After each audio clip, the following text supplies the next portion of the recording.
Three, two, one. What's up, guys? Studfit here. I'm joined by some of the familiar faces in the Mario Kart Tour community, some of the strategists out there, the content creators who discuss strategy. We have an emergency meeting. I cannot wait to get into this, but thank you all for your patience. Thank you all. We are live streaming this. I can't believe we made this all happen.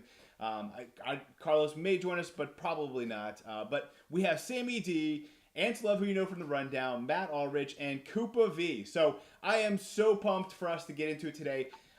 This is an emergency meeting because some questions have been swirling around the community over the last week about the future of Mario Kart Tour. So that is what we're going to be discussing today.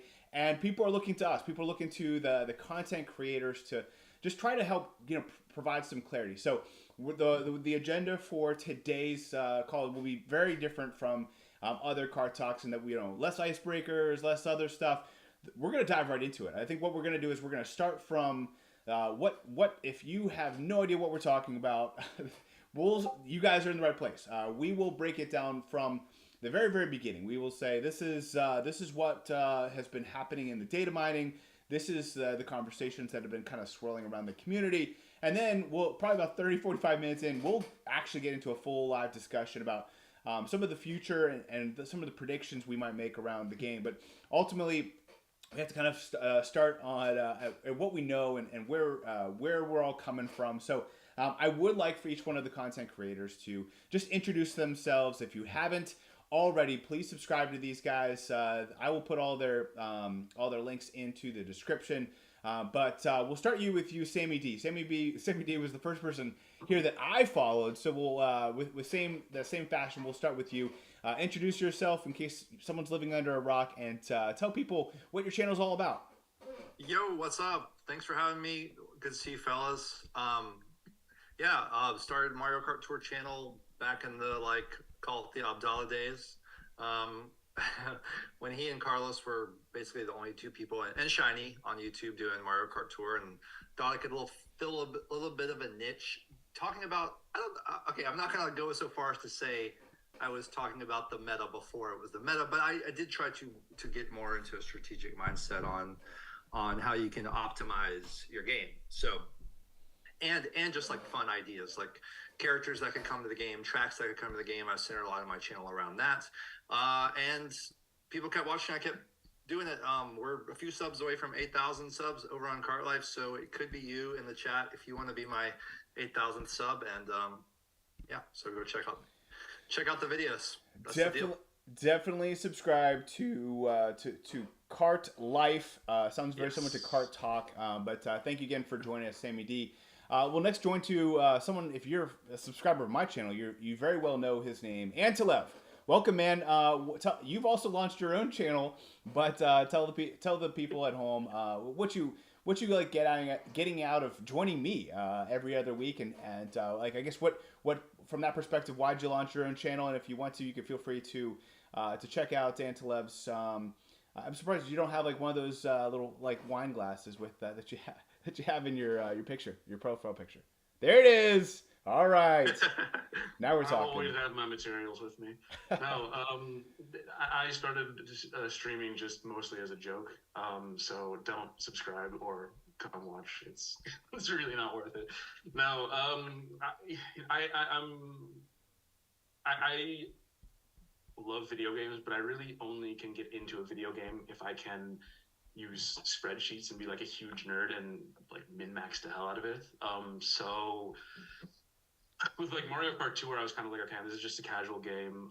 Then I started being okay, well, I'm actually going to take it seriously. And then I started using trackers, especially Bam and Gerb's tracker, and I started modifying it for my own purposes, and it turned into kind of its own thing that I put out.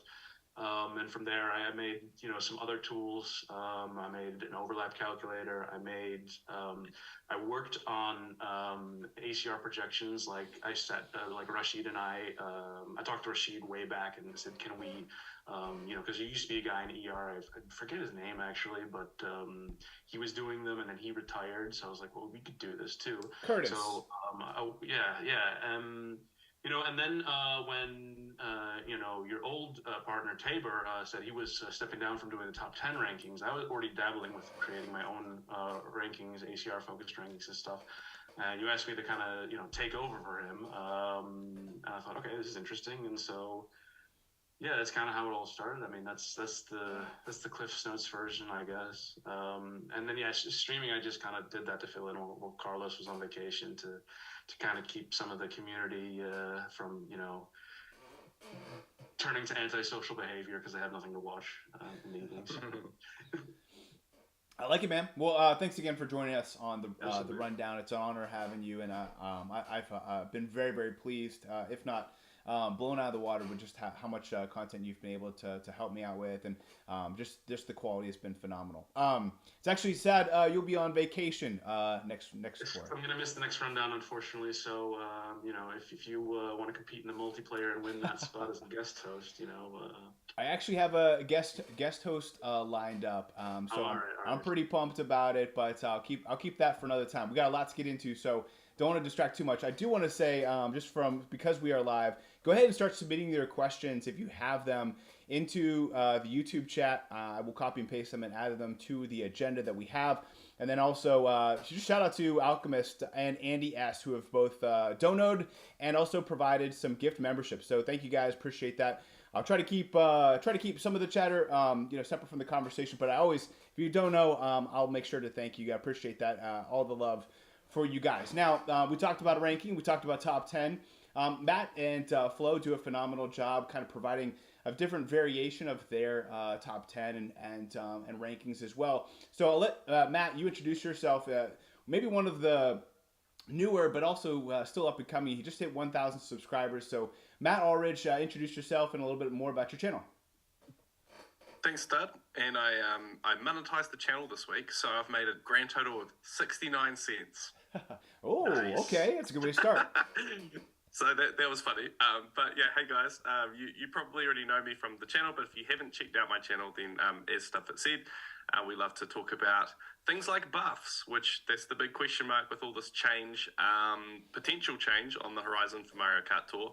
Are there going to be any more buffs? We don't know. So that's very much what I'm thinking about as we take on board this speculation. I'll call it that because I don't know if we can call it news yet, but yeah, that's very much what our channel's focused on. It's around looking at things in the you know, what can we actually validate, similar to you, Antalev. Love looking at the actual data behind the game, and actually in the background, Flo's doing a bunch of experiments right now, which we're looking to create some Mario Kart Tour busting the myths type videos out of, which is really fun. Just trying to use some data. There's a lot of speculation, and I must say that the previous Kart Talk, just shout out to the crew on the previous Kart Talk, man, that was a spicy one. Yeah, it was spicy. Talking about Miis. So we've got a big video coming all about what are Miis, you know, as good as we think? Are they better than we think? What is the reality around that? So yeah, that's what we do on the channel, and of course, there'll hopefully be more content to come on the channel, but we'll have to see where this game is going. With that being said, I do want to give a special shout out. One of the contributors to that spicy episode was Frenzy Fans. This is Frenzy Fan Yes. Guy's birthday. So happy birthday, Frenzy Fan Guy. Hey. From Tucson, Birthday, from Sedona, Arizona. Thanks again for everything you do. They were not able to join us because they are traveling, but happy birthday, guys. Hopefully, have a great rest of your travels there in Sedona. Last but not least, and also shout out to the Draco raid. Thank you guys for being here. Appreciate you, Draco. Another great content creator. And from that perspective, I'll get to our last and final. Koopa V, data mining extraordinaire, just launched his channel, but taking the world by fire. Koopa V, why don't you introduce yourself and a little bit about your channel? Oh yeah, hello everyone. It's me, Koopa V. Yep, I'm most known in the Mario Kart Tour community for data mining, so anything which the game has to offer, which you can access, I will be trying to access it, whether I've already done it or I'm trying. I'm getting there. But yeah, a couple months ago, I thought to myself, how can I make data mining more fun for like the audiences, for people who play Mario Kart Tour? So I decided to make some videos where I showcase the upcoming tour. And, well, I'll say they've been pretty popular. In the last few months, I've gained over 1,000 subscribers. So thank you, everyone, for that. It's great to have that support. Yeah, a magician never reveals his tricks. So I don't know how you do it, but we're very thankful that you do. And it has created some not like ethical issues, but like there is like it's tough for us content creators because like we see the reveal and we're like, oh yeah, I knew this like a week ago thanks to Koopa V. So it's a little anticlimactic, but I think it helps us from investments. It helps us to think about things in a new light. So I don't know if you're seeing like videos or if you're seeing actual information, but we'll let you keep your secrets to yourself. We more want to hear, what the status of the data mining is and how it's evolving, and we'll get into all that. In addition to a lot of great questions submitted from our in our Discord server, but then also if you have a question, definitely now's the time to drop them in the chat. I appreciate that. So let's rewind. I think we're right on schedule. I said about 10-15 minutes. We kind of get into some of this stuff, but I want to back up. I want to just kind of rewind for this time that we heard that this final data mined MOBMD and this Madrid track, it was the last one on a long list, and we'll let Koopa V kind of talk about this list when they knew about this list, but it kind of sent us all into a tizzy. I think when I was starting to push record with Antolev, we were going to just kind of have a data mining section, and he's like, how much do you want to like get into this? I'm like, what are you talking about? He's like, literally the entire community is going absolutely bonkers, talking about the end of the game and like what's going on. I said, what? Okay, well, we're not going to get into that. We'll just talk about this tour, and we'll cross that bridge when we get there. And then probably about 2 days later, Sammy and I were talking about getting him on an episode here in season 3, which is pretty crazy. We're on season 3. This is episode 2. The spicy episode was our premiere. And Sammy said, we have to do a video. I said, have to do a video about what? He's like, well, the big swirl. I was like, oh my gosh. First of all, I think those people who have not been in the swirl, you get to hear what has been going on over the last week. And then more importantly, you get to hear our comments after that. So without further ado, I would like to turn the mic to Sammy. Sammy has, I think his fans are some of the most enthusiastic fans of Mario Kart, not just Mario Kart Tour, but Mario Kart in general. We have some purists, we have just some super fans, kind of like Sammy. And so from that perspective, I think there's just some great conversations that he has a good pulse on. I don't want to steal any of his thunder, but Sammy, tell us a little bit about the swirl, the information overload that's been going on over the last week. Well, all right, I'll try to do my best to summarize, but I think Koopa V can be the professor as well. But it's almost like the big, I don't know, we need a new metaphor because it's actually the lack of a swirl. The last year, through data mining, we've been able to see a lot about what tracks in particular are going to be coming to Mario Kart Tour. As you know, there was tons of tracks last year. Basically, we can get into how this works, but long story short, as an intro, as these tracks come into the game and data miners have predicted them coming, we start crossing them off the list. And one by one, tour after tour, as they add one new retro, 2 new retros per tour, a new nitro, another city, another nitro, whatever, it's getting to the point where there are no ID gaps left in the files that we have not identified as tracks that have already come out at this point. So there's 2 categories of this. There's finding out what nitros are remaining in the game and finding out what retros are remaining in the game. The nitros have always had file names in the files. We've known these for a long time. And as a sidebar, the booster course pass is coming out for Mario Kart 8. And that's 6 waves of retro tracks that we knew pretty quickly when they announced the booster course pass a year and a half ago. They were going to be bringing in tour content because the tracks had the tour builds. They had the more geometric looking kind of simplistic polygon builds. They're bringing in the city tracks. So we've used the booster course pass and the data mining to kind of put together a grand puzzle for what's happening in both Mario Kart and Tour and Mario Kart 8 Deluxe. And so back to the tracks that we've had on this kind of prediction list, or a list that we're waiting these tracks to come in to either game. The nitros have been kind of easy to identify based on their names. Like, for example, Mob YI, everyone pretty quickly assumed that was Mob Yoshi's Island because there were also objects and assets that also shared those names. And Koopa V, interrupt me at any time, but there was like a smiley flower ring with Mob YI. Obviously, this is going to be a Yoshi's Island track. Some of the other Nitro tracks, particularly the cities, were like more mysterious. In fact, a non-city, Piranha Plant Cove, the code name there was Mob OR, and that was a big, hilarious switch up because everyone assumed it was going to be Orlando because some of the names go very one-to-one with the name, like Berlin. I don't remember what it was, maybe B or something, whatever. Madrid is a good example. Mob MD is Madrid, but Mob OR, people think it was Orlando. It ended up being, the internal name was Ocean Ruins. So it was totally unpredictable. But long story short, as each of those tracks came to the game, we crossed them off that list.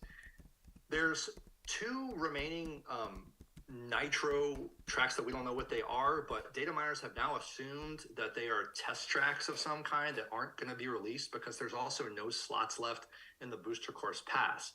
Because remember, they're trying to put all these tracks in Tour into the Booster Course Pass when it comes to the Nitros and cities.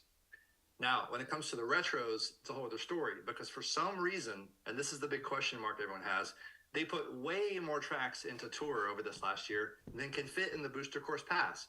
At first, it was very easy to figure out, okay, they're just going to port all these Tour tracks into the slots in the Booster Course Pass. But right now, there are like 2 or 3 retro tracks in the last wave that they still haven't announced.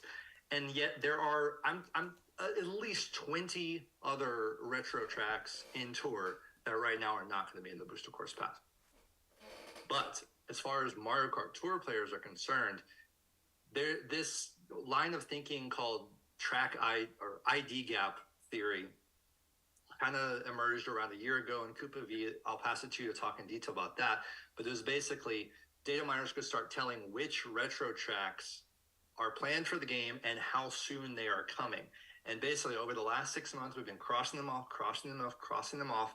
And we're at this point right now where there are no more retros, no more nitros, and only a very few driver ID gaps left.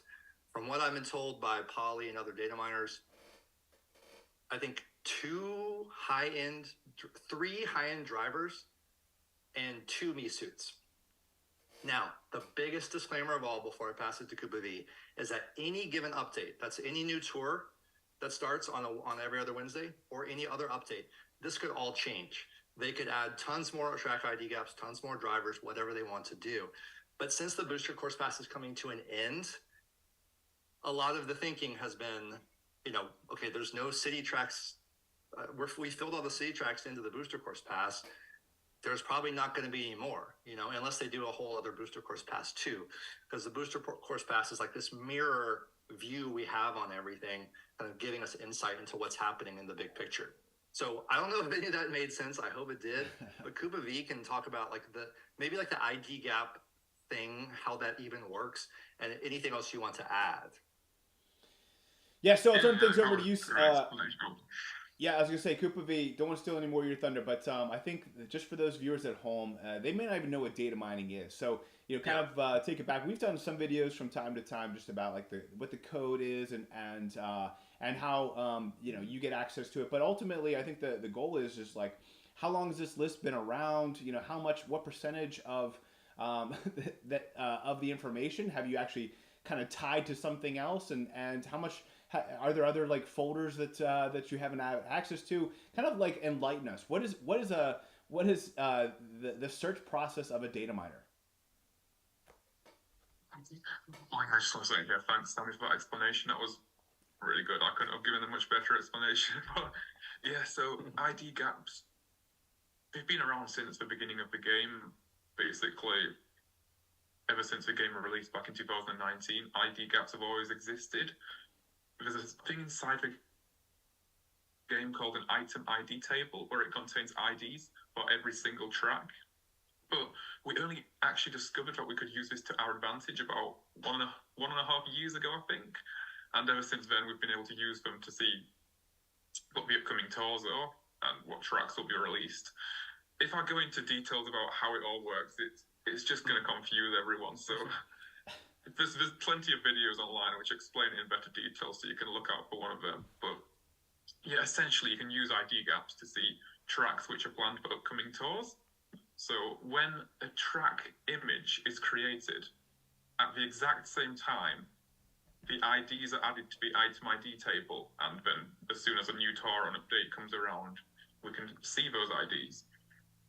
Which then leads on to the fact that we've not had any new IDs for a very, very long time, meaning that no new tracks have been created, arguably, or they've switched up the method and aren't using the same type of images that they used in the past, so we won't be able to see them, which that is also a possibility.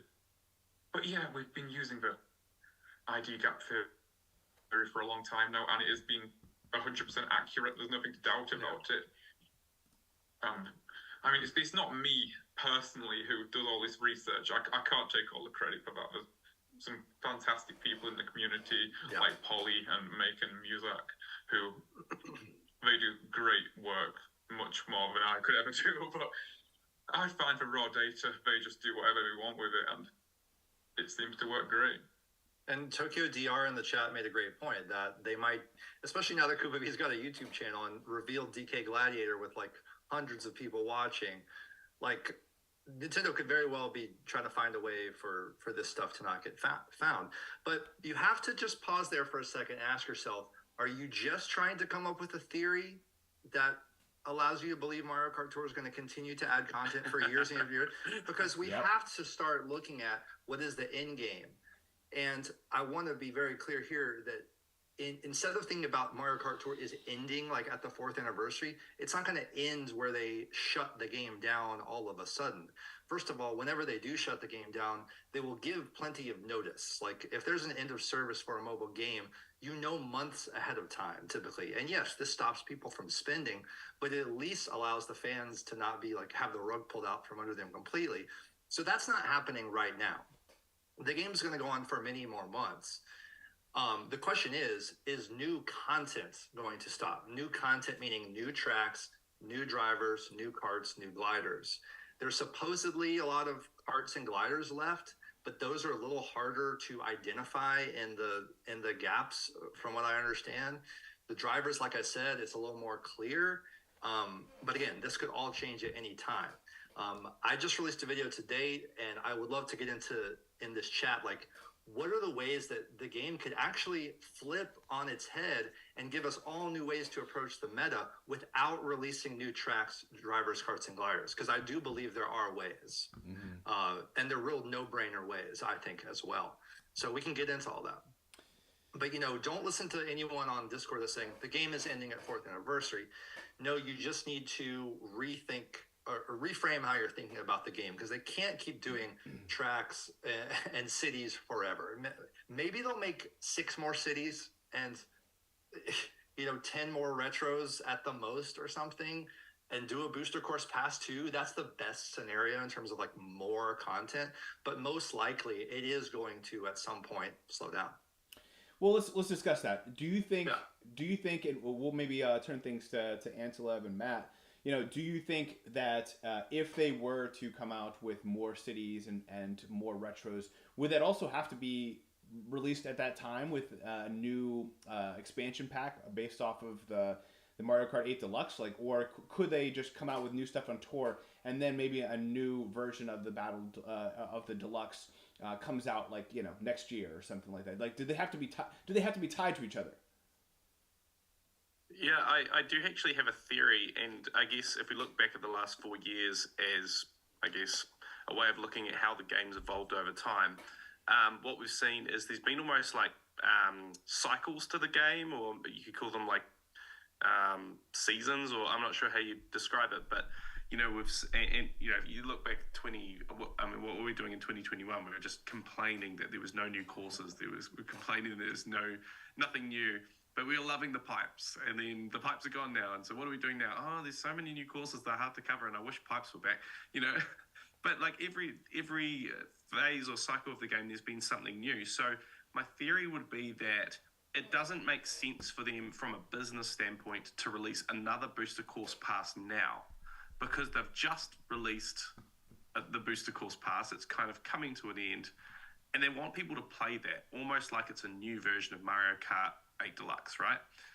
Then maybe in 2024 they go, okay, now people are getting bored of the booster course pass out. Our sales numbers are dropping off. Let's ramp this up. Let's create a whole bunch more courses. Let's do more development work. And, you know, maybe they contract out that software development or something. I don't know.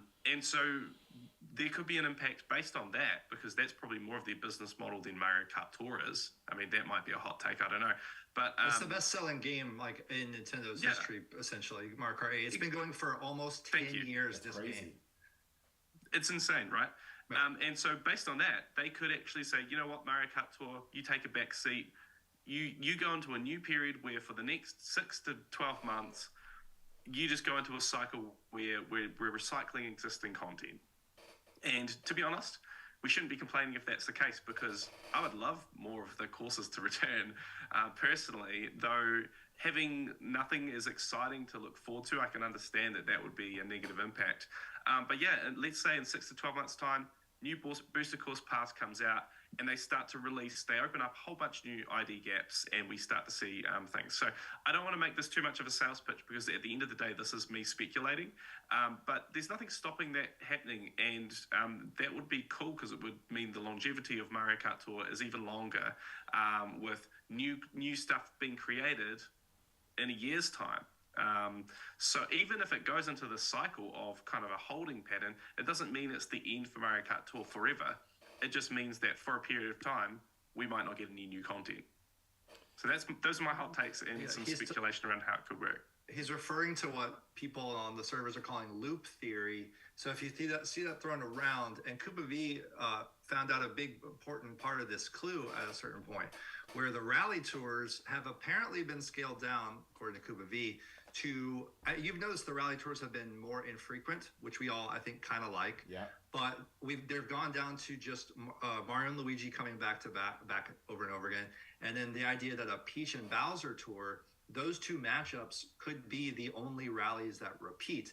And a lot of people are starting to think that from the 4th anniversary on, we could repeat tour themes. Studfit, you and I have talked about this, how they scale the themes of tours. You now have autumn tour every year, spring tour every year, summer tour every year. You have a cat tour, a Sunday tour, whatever. All these themes, and you could just fill the 12 months by doing that. But yes, it's not as bad as it sounds, not only because of all the meta changing things they could do, but just it with tracks alone.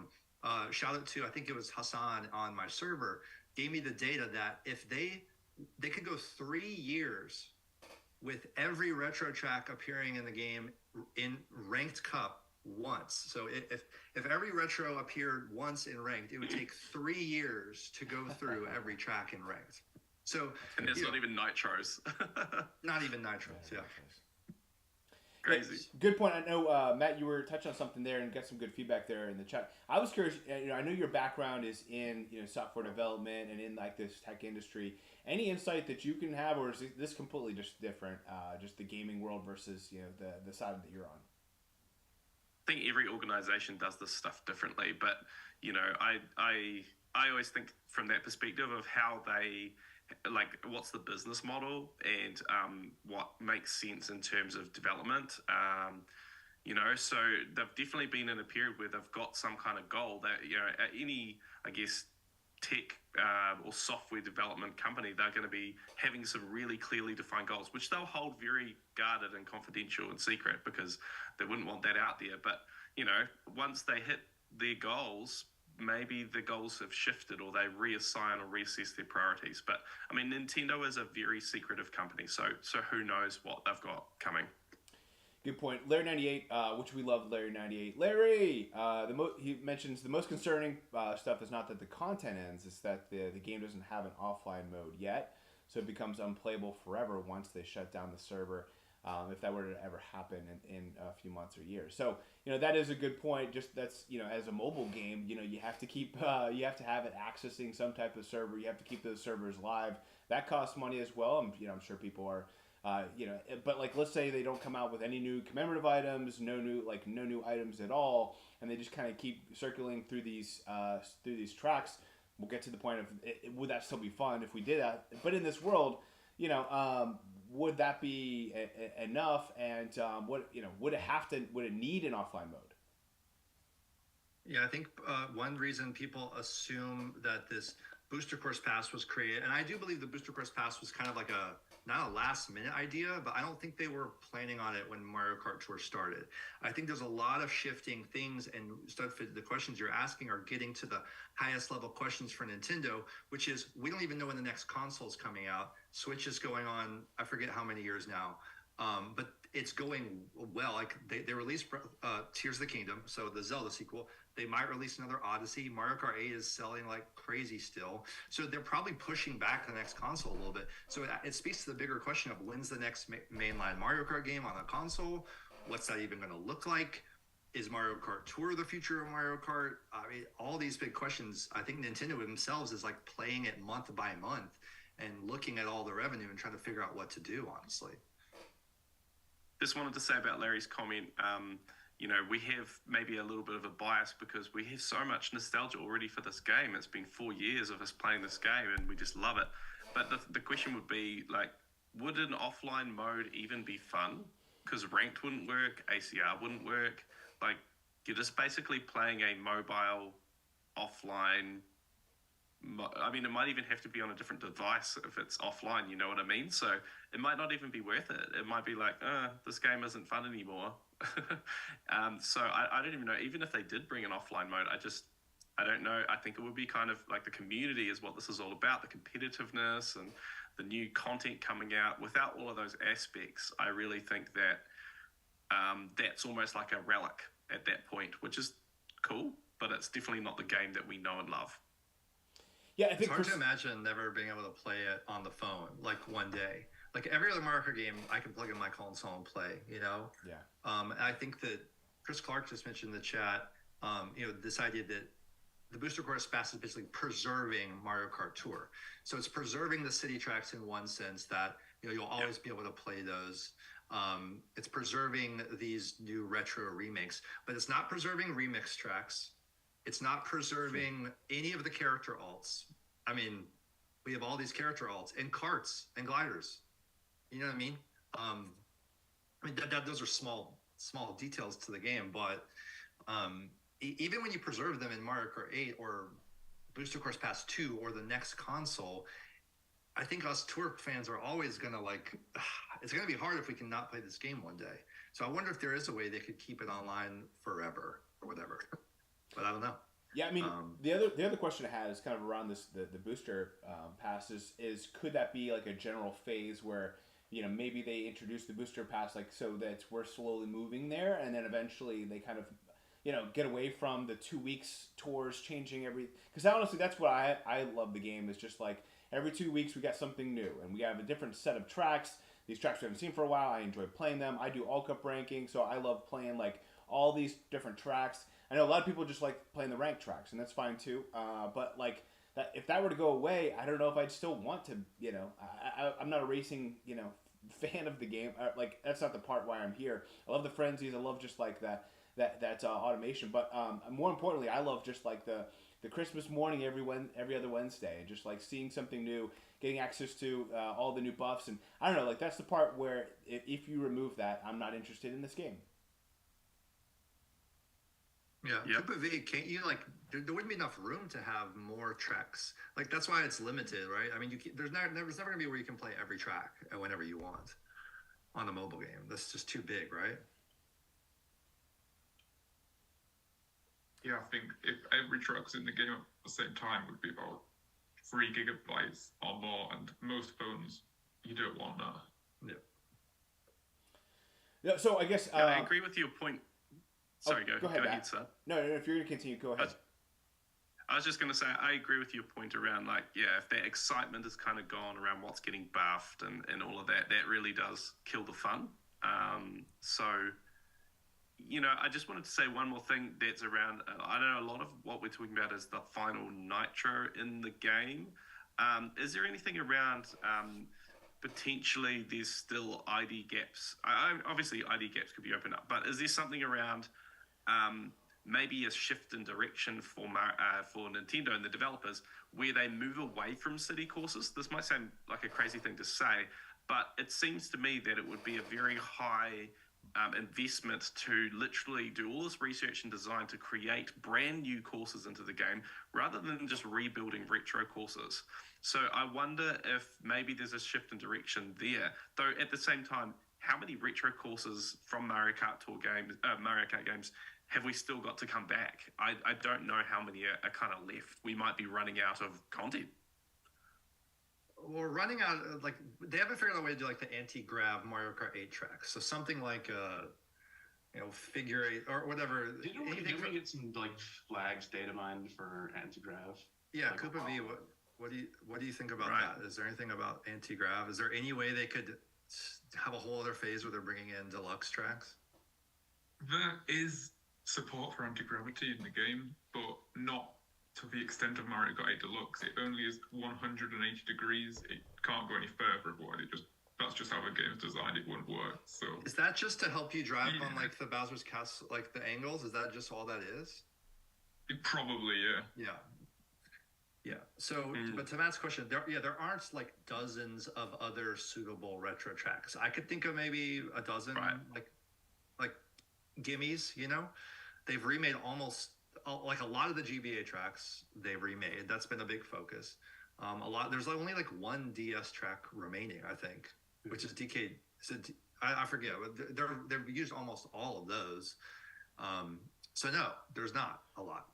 So stepping away from how many tracks there are left or not left or whatever, I do wonder, does the fact that they've been speeding things up, like giving us so many retros this year compared to, did they have like just a big hiring phase and that's why they've just been pumping out retros? Or do you think they're trying to just like kind of sprint to walk, like, trying to get us to a certain point so that they can kind of let loose and just let this circulate?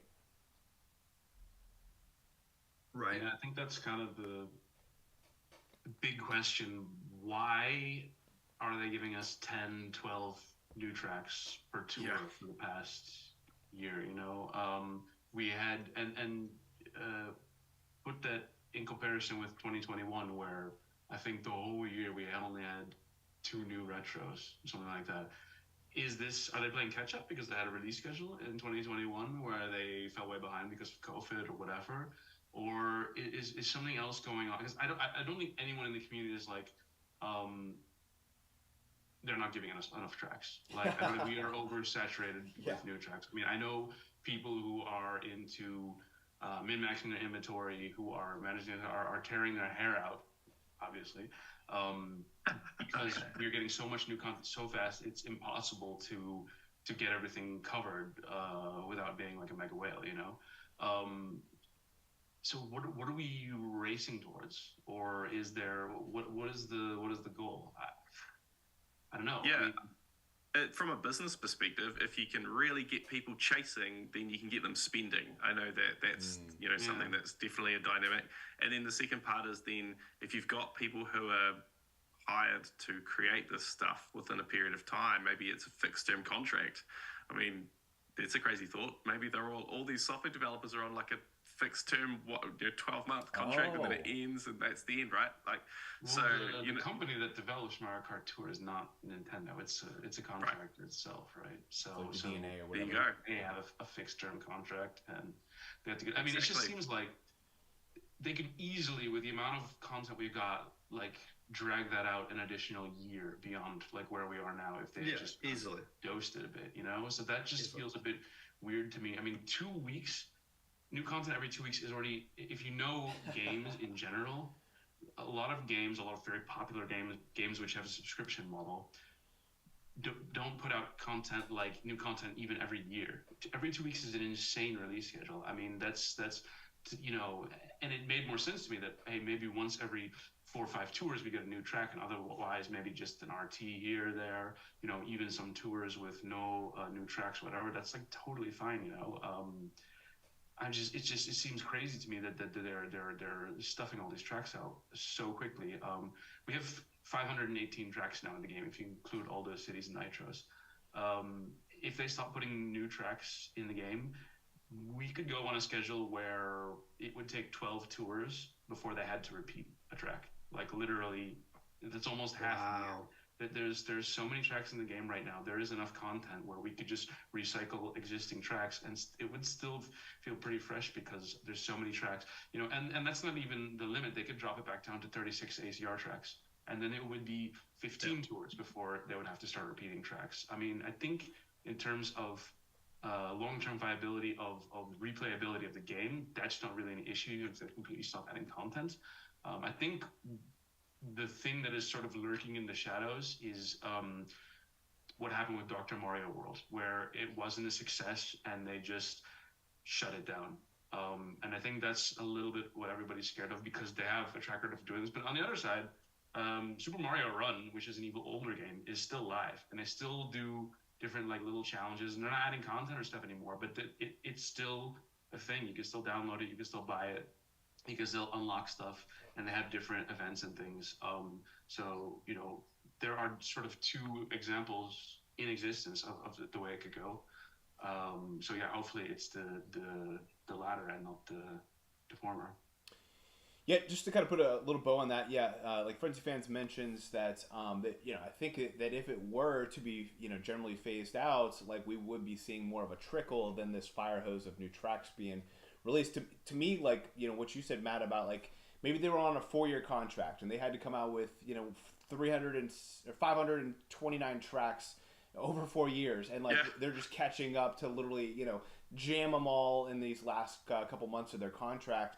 That really makes like a lot of sense if that were to be the case. Again, I don't know enough about that type of data mining, but I think from this perspective, one of the things that was brought up by David Nelson, if anyone watched the brief video from the head of Nintendo, who said we're not going to really get too much into the mobile games. I think it was more referring to like some of the Super Marios, of like the Mario stuff, but he did mention that mobile is not their priority compared to coming out with more games on the console.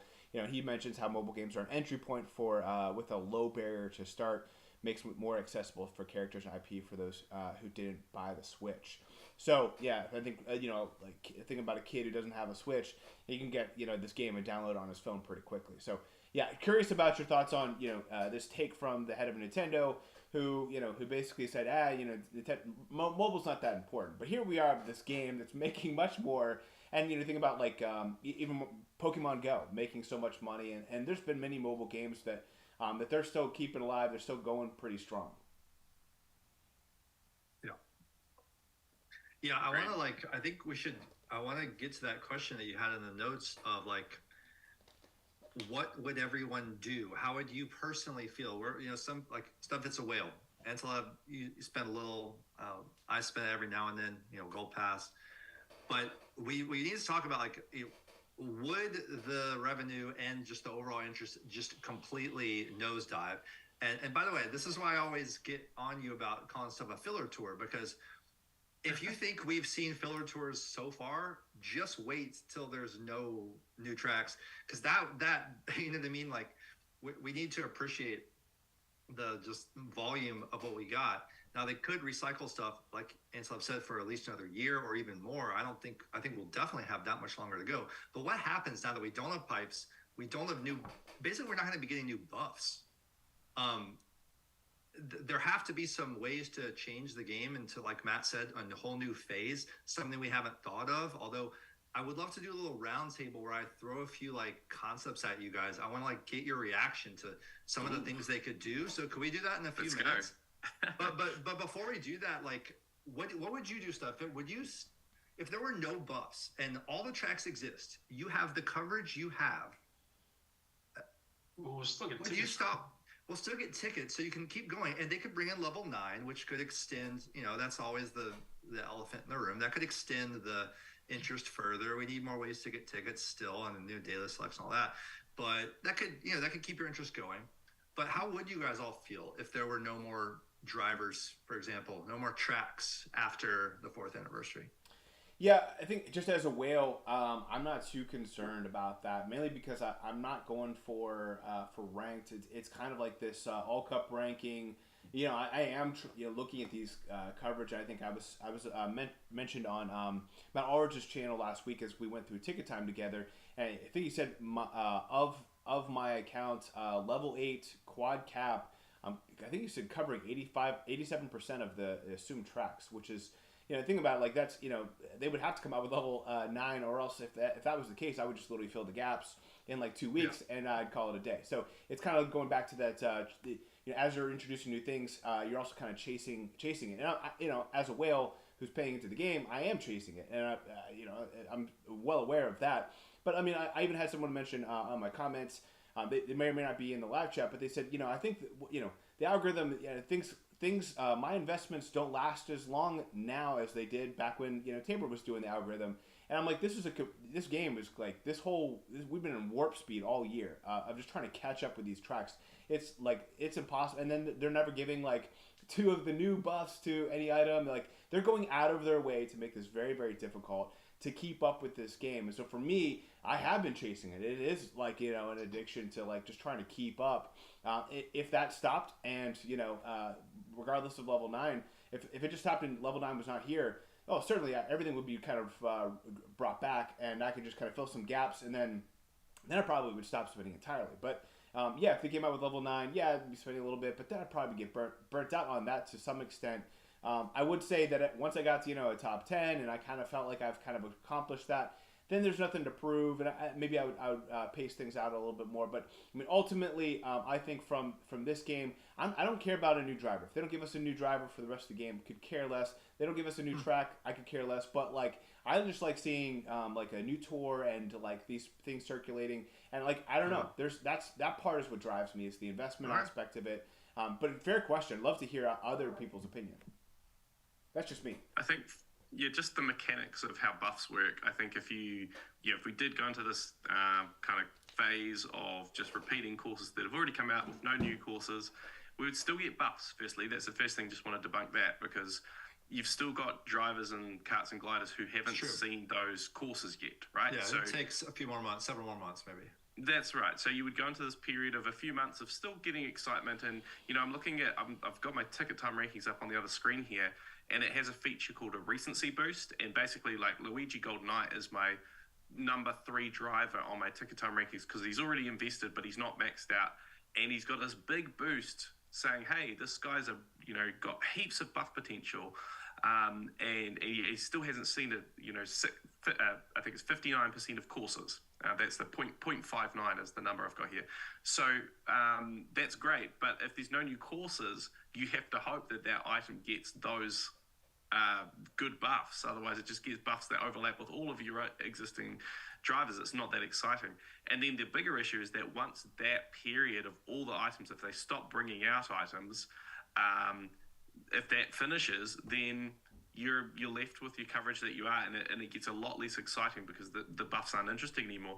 And I also want to say that if they could keep bringing out new items, but also that becomes less interesting because over time, those new items will become less and less valuable unless you're a brand new player, because they're just everything is just overlap everywhere, and there would be no purpose in having new items. Right now, we get we've got established accounts, and we want to get buffs on the new courses, and so when you open up the game for the new tour and you see Smiley Flower Glider got all these overlaps with Yellow Hard Hat Balloon, that's frustrating because you wanted it to get all the new right courses and it didn't, and so you can't invest in that item, and so it's going to be even worse if we've already got coverage everywhere.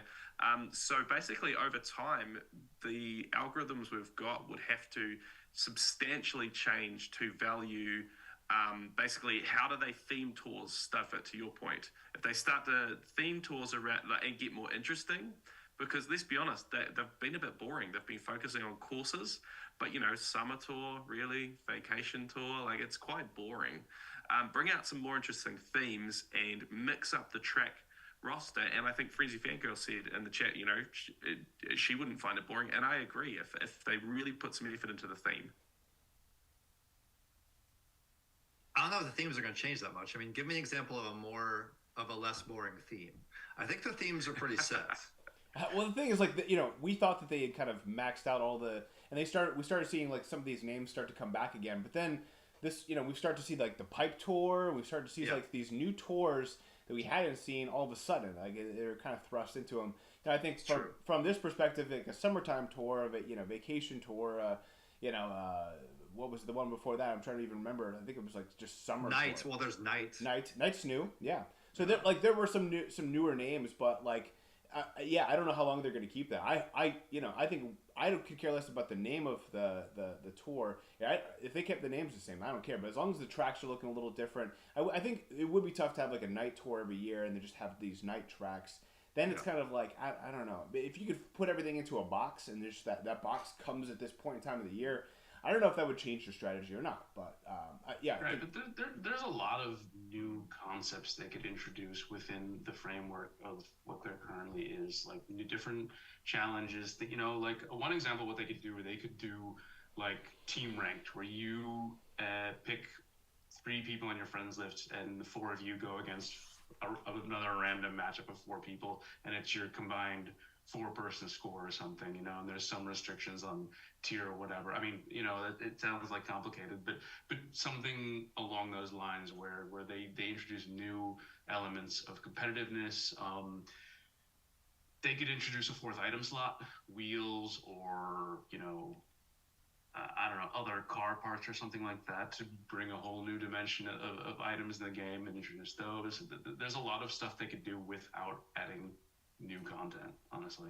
Anselm, you're stealing my thunder, dude. You're stealing my thunder. Yeah. So we're at the top of the hour. We're now at 4 p.m. Eastern. We're an hour. We're basically half over at this point, which is kind of scary because there's still a lot to talk about. So let's take this transition. Let's move things to Sammy D. And if you have not yet, Sammy D came out with a video about an hour and a half, I guess now 2.5 hours ago, kind of laying out some of the top 10 minor changes and top 5 big changes to make, and I think he makes some really good points. I'd love for us to, I think he's even saved a little bit for us, but I'd love to just kind of go through, so what are some of these changes, what could they look like, and then get some of our feedback on them too.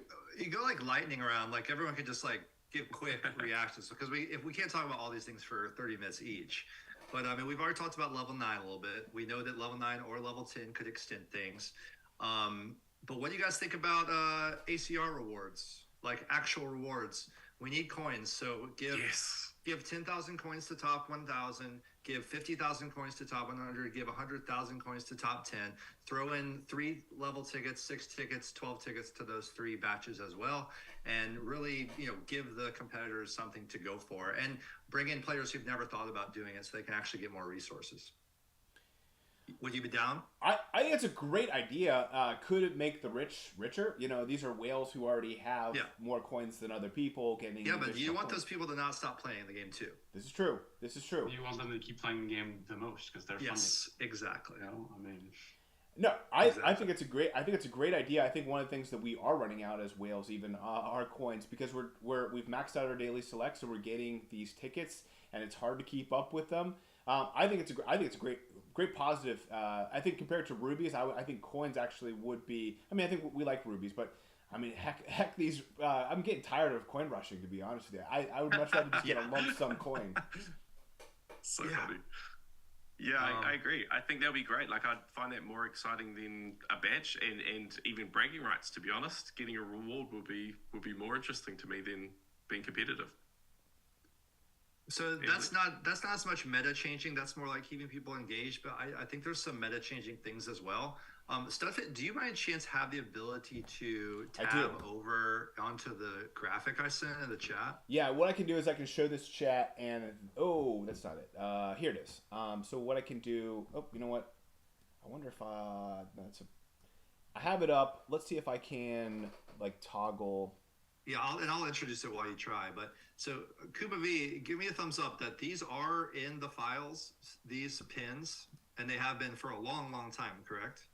Not anymore. Not anymore. They've been removed. They're still in the code. They still on the code. Have support, but right. The actual files aren't. So this maybe was an idea they were toying with, or something they never followed through on. But these are pins or badges. You guys ever play an RPG where you go into battle and you put a pin or a badge on a certain player, and for that battle they get a boosted attack rate or a boosted defense rate or something like that? Studfit's talked about the idea of a ticket where you could, for a limited period of time, change the skill of a driver. Now, I don't know about that exactly, and I don't know what these pins mean, but they were developed for the game at some point. and they have little names associated with them. The names are, I've got them handy somewhere, but I don't even know how to interpret the names, but they exist, and tickets for each of these badges also were in the code. So maybe you earn tickets to acquire pins, and let's say that, I'm just making this up, but when a tour starts, you can put the red pin on one driver and you're committed to it for the tour. You put the green pin on another driver. There are ways every player can have a customizable, unique way of differentiating their strategy from other players. So it's not just about what level and cap your opponents have. It's about who did they choose to pin with this bonus. Or maybe they go to carts as well. I think there's a lot of exciting, I just love looking at this and thinking about it. And what if they're saving this kind of a thing for the phase of the game where there is no new content?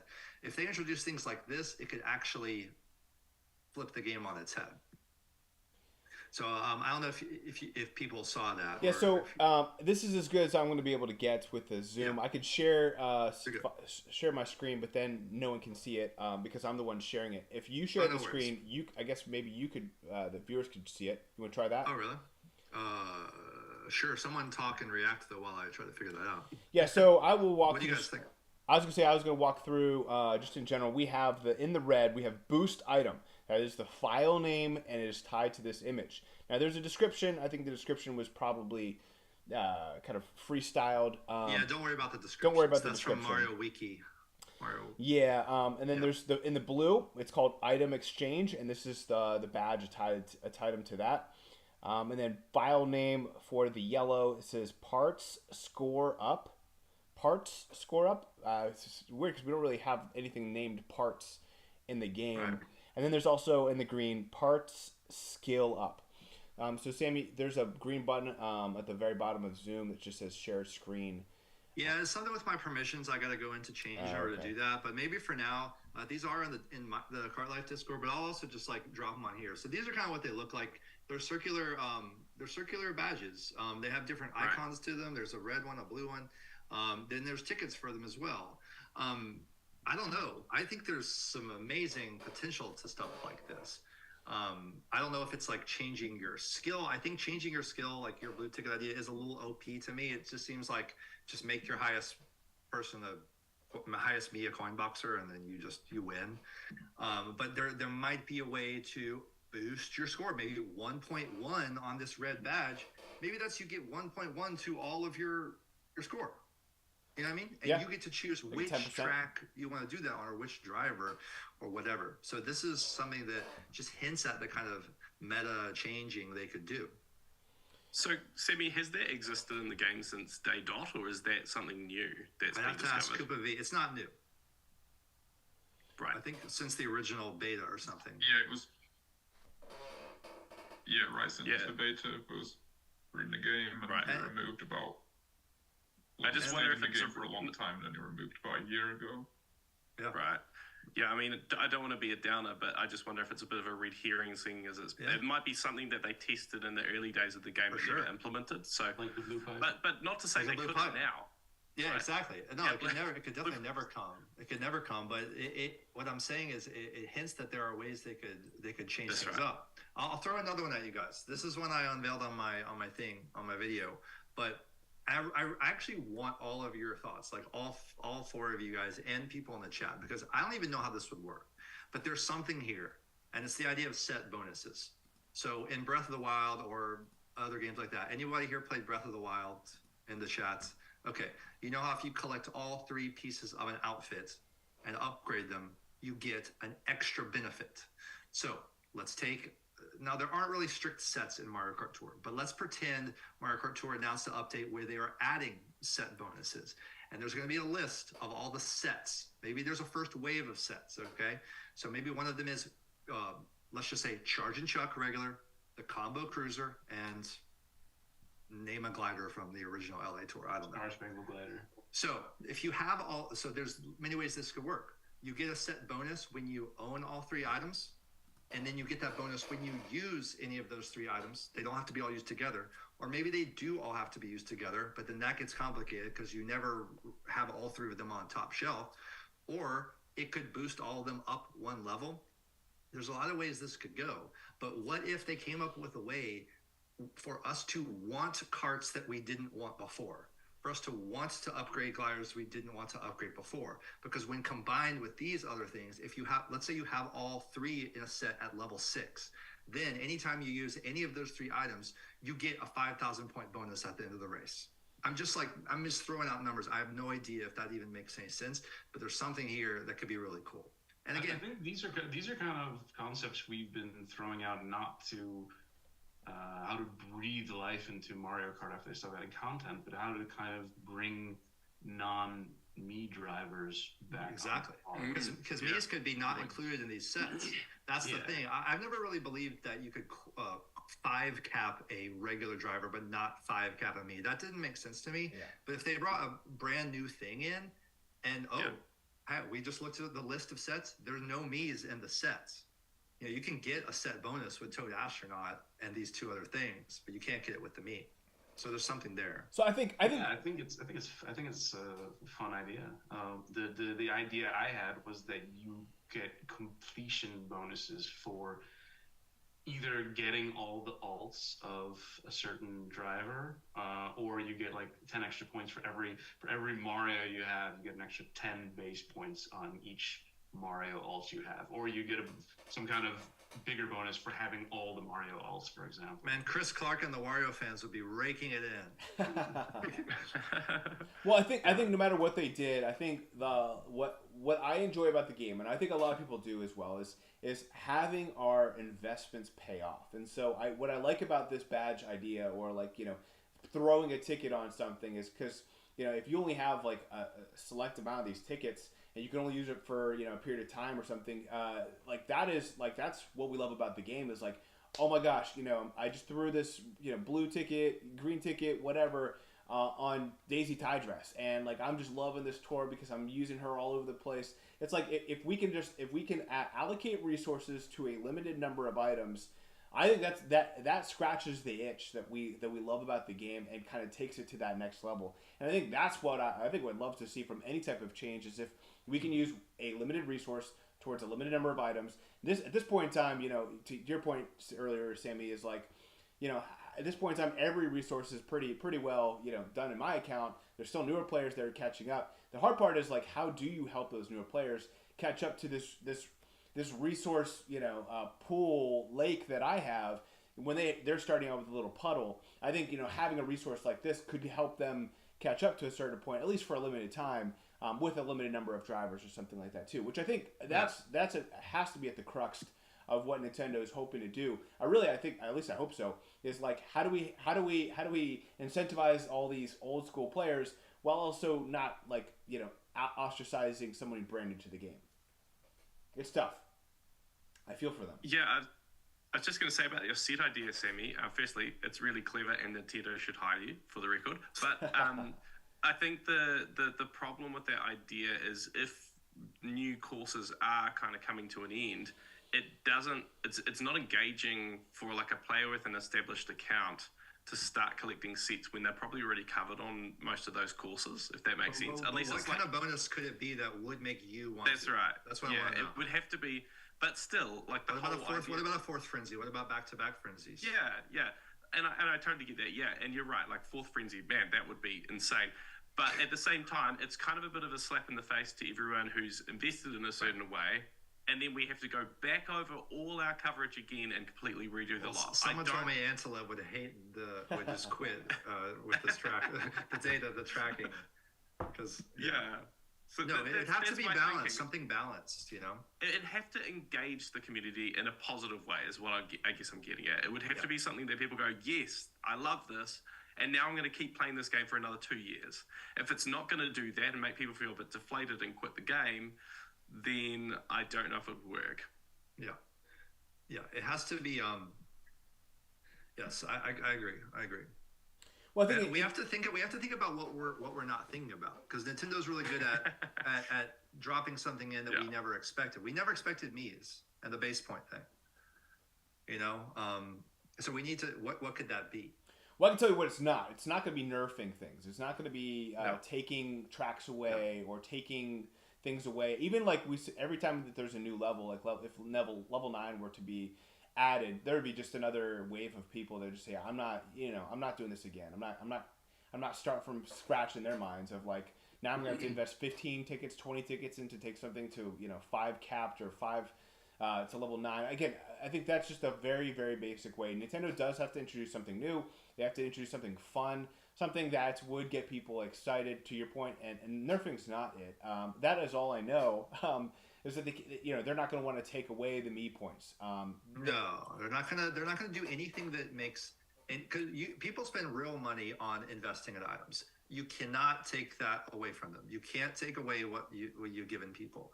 So they have to come at this from the side in a way that we're not expecting, and add another lateral dimension, not something like higher up on a hierarchy. It has to be another side angle, which is why another idea, would you guys play a time trial ranked cup each week in the 4th square where your pair? Okay, that's fine. But what if the No. because there are a lot of people that wouldn't. But what if the I don't know. I mean, they rewards? got me to play Battle Tracks. What if the rewards were there? I don't know how to do that either. But What if you could get 30,000 coins for placing first place? I'm just saying. Or what's the number? What do you need to? I'd rather play multiplayer. But, We also, if they're going to do level 9, you got to remember they got to come up with a way to give us yet again more tickets. They do this. They have to come up with a way every time to give us more access to tickets, because if data selects open up again and it's 50, 60 normal drivers, I mean, I know we like adapt every time, but at a certain point, like it becomes really like you want to give up. Yeah. And you don't have tickets. So I think ACR rewards, a time trial ranked, other ways that we're not thinking of to give us more access to tickets and coins. So 3 that are tossed out in the chat from our friend Torch. He says maybe motorcycles, maybe throwing new tires, and tires are like a fourth category, which would drive me nuts. Or maybe customizing the alt, maybe putting on a Lederhosen on Yoshi instead, or something like that. None of those would move the needle for me, but they would be side swiping you like you're talking about, Sammy. I don't know if any. There's so many carts already. It's hard to imagine any kind of cart thing at all, customization wise. But what if they introduce tires? Honestly, if they introduce tires, that's like they are a thing. That is a thing. Yeah, I mean they're a thing in other games, and I think one of the things that, like, we're all talking about, hey, what can Nintendo do to like keep the game fun for us and keep us engaged if they stop adding content? But Nintendo don't actually care about that. What Nintendo care about is how do we get people to keep spending money. So a 4th item slot would definitely do that, even if they wouldn't add new content. But a lot of the other things that they're fun and they're good ideas, but they're not going to get people to get their wallets out. Is basically my point. As a side note, why did they drop the $40 pay locked items? I mean, if that's the one thing I'll never understand. When they cut the pipes out, they cut out the $40 yellow off-roader debut. Yeah. What? I mean, they kind of brought those a little bit back with the gold premium challenges. With those gold premium challenges, or whatever, with gold hard hat and the gold shielded speedster. Right. I don't know. It's $20, right? And it's only once every 3 months. Yeah, but it's not with rubies. So, like, the other one was worth 90 rubies. It's true. And sometimes another item in there as well. I think they want to. I think that it was kind of tied in with the pipes, just like getting people away from, hey, here's something, give me your money, and like by getting rid of that, it probably allowed. Their lawyers told them, to be honest with you, and said, hey, by the way, this is a little sketch. This looks like a little kid who say, I really want that, yellow off-roader. I'm just gonna go ahead and double click here, and next thing you know, parents are mad. So versus like, hey, no, this is the currency. We offer like bundles just to get it like at a lower rate, plus a star and a ticket for base points. But like this isn't. No kid should be like salivating over these rubies. To that extent. Maybe they felt it more safe from a liability perspective. I feel like has to be the answer. But I mean, I certainly could be wrong. Well, and Snout says, just lower price point. I mean, they're giving us more commemoratives more often. which has been working on me. I buy them more than I Do you? Okay. did before the pipes, just because. And I'm also kind of thinking in my head about like collecting everything in the game, because like fast forward to 4 years from now, and the game is somehow still going, but it's. I think at some point it would be fun if they introduced a prize. Maybe it's Gold Mario as the ultimate coin vacuum driver, where you have to own every item in the game. I mean, to unlock it. Larry It'd be gets it something- straight away. Own every item or own every item in level 8? No, just own every item. I mean, God, that would level 8. That would take 10 years. Oh my goodness. That's the end game right there. I just wanted to come back to Sammy, your thought around ranked and putting time trial. And firstly, no, we don't want time trial and ranked, but I think you're onto something there. I feel like the one thing that would meet both the criteria that we're talking about around engaging us as a player base, having fun, enjoying the game, wanting to play it and open the game each week, and also Antilev's criteria around making money would be for some kind of... Well, that's not my criteria, that's Nintendo. Your criteria for Nintendo, would be some kind of ranked upgrade or change or addition or replacement or something that would get people investing or spending or excited about the rewards or something there. And I wonder if it's like they keep ranked and then they add something else as well that's almost like a second part to ranked. So you basically got ranked and you've got something else. Well, that's kind of what I meant. I never meant to replace a track. I still want the 3 tracks, right? But in addition to that, you could play time trial if you wanted to. It's a Mario Kart fundamental. It's been in every game. You used to have to like actually try to beat times to unlock stuff, and it's just kind of fallen away. I mean, I know there's shout out to Philish and others who, I mean, gosh, there's a whole competitive scene around time trials that doesn't even get acknowledged very often. So I think it would be on the side, and you wouldn't have to play if you don't want to. But what if there was just a driver ticket, 3 high-end tickets and 10,000 coins? You're telling me you wouldn't try to improve your lines in your driving and try to nail it? Exactly. You definitely would. Yeah, I think multiplayer would be much more interesting if they did something there. But yeah, I mean, there's so many options that they could do. I mean, we were talking like a year ago, like, oh my goodness, that'd be so cool if they came out with battle mode, and we got like, so excited. I think it might have been a year and a half ago, but like the thing that the point is like that is something that Nintendo could do. They're already kind of doing that time trial. If they added that to a rank as a bonus, like I would imagine it kind of like Kart Pro or like something else where get the time trial. You get an extra something cool, but it's not like impacting like the reason we're all here, which is like the actual ranked. And from that perspective, I welcome it. It's just more coins to get. Would I spend too much time getting it, or would it be like, world records? No, I'm here for the frenzies, to be honest with you. Like that's what I love about. Like I don't care necessarily about having like the cleanest lines. Typically, you kind of fall back, you get good items anyway, but I'm also not very good at multiplayer, as you could probably tell. So, no, I think these are all good things. I think at the end of the day, just to kind of sum up this part of the question, and Sammy, do you want to kind of, were there any other new items that you want to There's one more twist. Yep. And Koopa V. Well, I'm gonna ask Koopa V, and I'm gonna ask all the people. So in the chat and in the Zoom, raise your hand if you know what mirror mode is. Okay. So mirror mode flips. It's really dumb on the one level. I do not want that in Mario Kart Tour. Well, okay, Koopa V, it's in the files, is it not? Or some hint at it? There you go. So now, mirror mode is a class. It is like 50cc, 100cc, 150, 200, and mirror, which means that when I say they could release mirror versions of tracks, I don't think these would be new tracks that get new loadouts, but they could do that. They could do mirror versions like Sky High Sunday M, where and the way the mirror works, it just flips it horizontally. You're still going in the same direction, but right is left, left is right, and it really screws with your brain now that you've mastered the tracks. But it's been in every Mario Kart game since like the second or third game. But they didn't have like reverse versions of the game. They did, right? So yeah, maybe that's kind of their way. Maybe I don't know how long ago this mirror option came. Also, huge shout out to a couple members hit some milestones. Alexa, Natalie, and a nice dono from Chris Clark. Definitely check Sammy and I as we take on as we take on some Shy Guy Karts and Frenzy fans on Sunday at 7:30. Come join us. We'll be raising some money for the Children's Hospital of Philadelphia. But yeah, good point there is, we have reverse tracks. Maybe we don't need mirror tracks. How long have these mirror tracks or MIR or whatever, like how long has that been in the data mine at Koopa? Mirror tracks since the start of the game.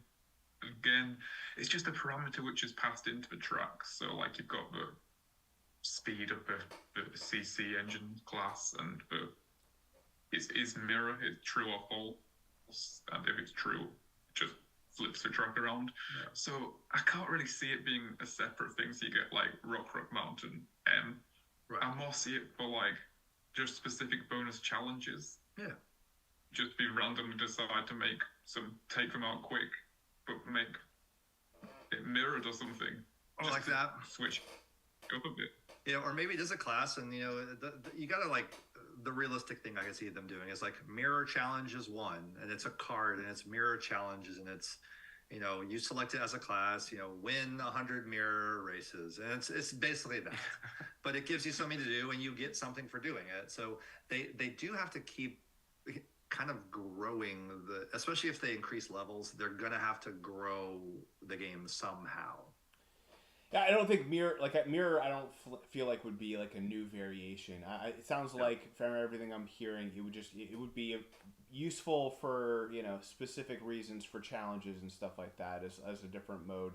Try something in this mode, or try like in the same way they have like take a picture in auto mode. They could be like finish a track in mirror mode, and it would be very simple. It would not be like at least I would pray to God that we wouldn't have new coverage having to. It'd be 4 more years of buffs, and Antilev and Larry would just retire and move to an island. I guess the question would be, which would be worse, Antilev, having that or items losing tracks? Which would be worse for you to track? That's the question. I think losing tracks would be actually kind of fun if there were some restrictions on it. Like it could be interesting. But like you said, you can't take stuff away. What do you mean? They won't do it. But mirror mode as a separate variant. Does that mean we get like? So there are 518 tracks now after the Madrid variants. There will be 526. Does that mean we would have instead then 1,052? Yeah, and again, it probably wouldn't do it that way. It's normally just a class. It is. It's just like 200cc, right? I mean. Yes, exactly. Yeah. And like Koopa said, it's on or off. So it probably is not a track. I'm just saying they could do it if they really wanted to. I mean, they've more than doubled the number of tracks in the past year in the game, so they've basically already done that, and we've managed to get along just fine. I mean, complaining a bit, but I mean, we're still doing it. Yeah. Well, it sounds like Frenzy fans might be losing some service, so thanks for joining us. Happy birthday again, Frenzy fan guy. There are 2 questions submitted from our members, so no matter what happens, I want to make sure we get through these 2 questions. That some of them are a little bit loaded than others. Some of them we've already kind of touched on to a certain extent, but I'll start with Raker85's question. If at some moment later this year, no new tracks are coming up into the game, do you think you will stay interested, and for how long? Or do you think a major change or major changes are needed to remain excited? This could even mean level 9, but also a complete revamp to the scoring system. Can you name a balance change that will most likely be good for the longevity of the game? Now, a couple things I want to kind of... set some guardrails on the question, because it is a loaded question, some of which we've talked about before, or some we haven't. But if there are no new tracks, would you play the game? And let's say they came out with no new tracks, what would they have to do to spice things up? I think from a longevity and kind of sticking to what we've talked about, what we've determined and kind of agreed on as a group, it has to revolve, kind of getting people to spend money, and also, keeping people interested and kind of chasing the dream. So, it could be a variety of other things. I don't know if we've had a consensus here. Can we agree that it all comes down to money, or are there other reasons? What's going to keep the longevity of the game? What's the difference between 2 years from now or 4 years from now? What would Nintendo have to do? Can we agree on it has to be a new change, a side change, a side swipe? It has to involve, wanting to spend money to kind of keep up. Anything else we can agree on as a consensus? I mean, I think like with the money thing, like keep basically doing what they're doing. But even if they've ended the like contract with either DNA or Bandai or whoever's doing the tracks, like there's so many little things they could improve and tweak, like Gold Pass. They could always make Gold Pass more enticing. I mean, all these cards, and only getting one. Like when they introduced like you get a gold pipe every 3 months, like that to me was just like the biggest like face palm, because why not just give it every month? It's most likely something you don't even want. It's not gonna like make me the most overpowered player to give me a gold pipe every month. But a lot of people are on the verge of like cutting their gold pass at any given moment, because it always feels like I'm not getting on. I don't know. Someone take it from here. Well, I will say, I think, some of the conversations we've been having, like, for those in the NFL fans, right? So we have these running backs who, are demanding they're kind of like trying to do a holdout, and really like everything is worth something to us. So if Gold Pass is not worth, if it's not worth the squeeze, then we're not gonna, pay it. So to that extent, it kind of goes back to what you were talking about, where it has to be, financially, there has to be something worth us being able to invest in, or else Nintendo's, going to basically try to break even with how much it costs to keep the servers running, and just kind of keep it running off in the distance, and maybe pull some stuff for whatever. But ultimately, like if they want to keep this thing going for like the long run, it does have to invest in money, and everything's worth something to us. What do you think would be worth, to invest in? Is it level 9? Is it new caps?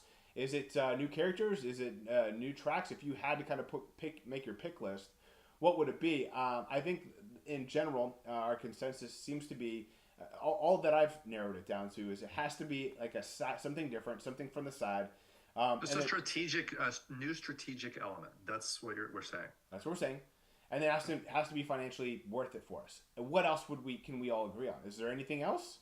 So like one of the in the business model for freemium pay to win games, whatever, one of the sort of established rules or accepted wisdoms is that one thing that gets people to spend money is leaderboards. And so we have that with ranked, but we especially have that in the Whale tier with ACR. I think they could do a lot more with different types of leaderboards, and stuff. But the thing is, they can't do stuff that's purely skill-based. I mean, like time trial leaderboards, multiplayer leaderboards, action count leaderboards, none of that stuff really requires you to spend money. But they could do other types of things like, your average driver level. They could do like mini ACRs where they have leaderboards per cup on the non-ranked cups or whatever, or per track even. Could you do that? Like track yeah, absolutely. I mean, but that's kind of, in the looking outside of Mario Kart Tour, how these mobile games or just games in general that are paid to win, it's establishing this element of competition where you can get some kind of advantage from spending money. Yeah, I think that's a great idea. It's when I first started playing this game, it's like ranked was just this thing which was it made me scratch my head, because I was going, hang on a minute, you want me to spend my resources to compete to get like a smaller amount of resources, and then we just do that every week? I'm like, how does this make any sense from like a reward perspective? So I think they need to do more. I actually think it's not necessarily one thing they need to implement. I know stuff that's what you've said is the question, but I think they need to do a bunch of things to make it more creative, more fun, more interesting. If we think back to like the Me Tour, when we had so much change with a big changeover in the game, it kept us all engaged, because we're like, where is this going? What's going to happen? What's coming out next tour? It got us really interested. And then they followed that up with bringing out all these tracks. And so I think what the game really needs, especially if all of these new tracks is coming to an end, I think they need to do a bit of a refresh, really, like they did in the Me Tour, where new mechanics might come into the game, a new level comes into the game, whatever it is. I know that some people out there will be like, be quiet, Matt, don't say level 9, but the thing is, we need to keep things interesting, and whether we like it or not, that sense of an unknown factor and needing to relook at how you invest or relook at how much you're spending in the game, you know, that's fun. That's why we enjoy this game, because it's had these phases. So I think there needs to be a big overhaul. So hopefully we get an interesting update this anniversary tour, and it re-engage us in some new mechanics and new rewards. Yeah. I think maybe we can add another one to the list of consensus, which is that this anniversary might be the biggest anniversary yet, and like I think they're almost forced to do something unique, like all of what we're talking about. And yeah, maybe not be one thing, got to be certainly a number of things. One of the things I keep thinking about is I have a number of friends who are kind of like addicted or love the suspense movies, like horror movies, because there is something about that suspense of what is going to happen next, what is going to what is about. They put like movies focus on what's about to happen more than they do the actual thing happening. So in that respect, it's like a lot of us have just been a part of the me ride, because we're like, when is this going to stop? What's going on here? Yeah. Like they're like, as the base points are going up, we're like now talking about things, me's in a different light than we were even 2 or 3 months ago. So from that perspective, I do wonder what is going to be new. I mean, is it going to happen in the anniversary? Is that going to be Doomsday, where like we're either in or out, where like they're going to do something new with each extent? I would hesitate. I would say let's not hang it all on anniversary tour, because then everyone on Discord is going to be complaining when nothing happens at anniversary, all that kind of stuff. Can we actually like go back to the point? These tier 99 challenges. Yes, exactly. Like minimum of 30 weeks till even and double S tier whale can complete that. I spend a lot of money, and I still am only like 11 first place wins in rank. Yeah, Like, it's gonna take me a while. I'll take it a step further and say, would we agree they are trying to appeal to new players in some way? Maybe it's just 10%. Okay, so if a new player joins today and they announce end of service in, let's just even say a year from now, that's still like not enough time, like for a new player to even, why would they even try to go for the gold me suits? So there has to be a way they keep it going. I would also say that if the booster course pass, the final wave is going to be announced in the next the next several weeks. There's one more wave. They'll all be out at the end of this year. All the Mario Kart Tour tracks will be at the end of this year. I'm sorry, I just don't see like some tumbleweed rolling through the ground, and that's it for Mario Kart. It doesn't make any sense. Mm-hmm. You know what I'm saying? Oh, for sure. I've seen Koopa V. Koopa V, do you play the game? Or are you just like as much as I used to be honest? Ooh, I used to play no. What I'm curious, like, what excites you about what could happen? I really want to hear, like, is there anything that would really, to you, seem exciting, even if you don't play that much, but the player base? I want to hear your thoughts. To be completely honest, what would excite me is just finding something new in the data mines. That is basically what we're doing this game. Do you have any anymore. Theories or wishes or like hunches about what you're like looking for? Do you have like a holy grail that's in there that you're searching for? Yeah, there's actually a load of information, but I know is accessible like months and months in advance before it becomes public, but I'm just trying to work out how to get into it. But knowing that the game might not be releasing much content soon, time is running out, so it's kind of sad. Is it worth trying to data mine it, or do I just accept? So you're basically saying you have like a radar and you found like there's gold underground and you're trying to get to it, but it is there. You're saying there is something there. It's definitely there, yeah. That's so cool. Wow. I mean, it could never be used. I mean, aren't Mob MU and Mob NU, are they truly test tracks at this point? You can say because they're not coming to the booster wars path? I don't know, honestly. Personally, I think no. They must be tracks if they're going to make it into the public version of the game. Wow. Why would Nintendo just release some complete random test tracks? They wouldn't make it into a public build, so they must have been planned at some point. Interesting. But I guess what I'm getting at is like, here. what I'm getting at is you're saying there's a lot of stuff in there, and you haven't dug it up yet. But is there a chance the new stuff could all be test stuff? I guess there's always that chance, right?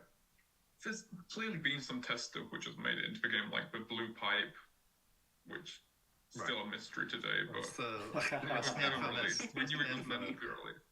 Man, hey, you never know. But yeah, a lot of the stuff will be test stuff, but there's a lot of stuff which it must be released at some point. There's loads of cards, loads of gliders. I know that they exist, so it would just be a huge waste not to release them. Yeah. Wow. Okay. I guess that gets us hopeful that there's a lot of content, even if there's no ID gaps. There's lots of assets, and that's exciting because that shows that they've thought through the future. That there's more to come. There's lots more stuff coming, and yeah, I agree with your point, Sammy. That like Tumbleweed, just nothing comes. It just hard stops or ends. It just doesn't make any sense. And just to touch on the Gold Mario idea, so a couple of things about Gold Mario. Yes, I know he's in Coin Rush, and a lot of people think he will always only be in Coin Rush. I would counter that by saying Gold Mario has always been like in recent games like a final unlock. I do think he will be a driver that you earn at some point, and that's a big trump card they have. Like that's what I was saying. Like if once they released all carts and gliders, maybe you do have to collect every single one, and you get Gold Mario. They can build a new challenge card that's higher than the tier 99 challenges thing, higher than the extreme challenges thing, and it says, here's what you have to do to earn Gold Mario, and it could be the only way they could release a driver more powerful than the Gold Me suit. That's the only way, is the Gold Mario with Coin Vacuum. But Coin Vacuum would have no skill. That's the problem. So there's literally no skill if you scoop up every coin, but when there's nothing left in the game, it might be fun to have Gold Mario. I'm just saying, and to like scoop everything up. Sure. No, I mean they could even just make it like the Gold Me suit, but like actually have the same number of tracks. There's the non-Me's. Yeah. Like and go about doing it that way, and that's totally fine. I think that's a great idea. We've even seen some people in the chat throughout tier 110, and they can certainly do that. But I do like the idea of unlocking something almost in the same way of like I think like Smash Brothers or whatever. Like when you unlock everything, you unlock this like super thing. That could be really cool as well. But I think that one of the last consensuses that we can come up with and agree with is that this game is not ending anytime soon.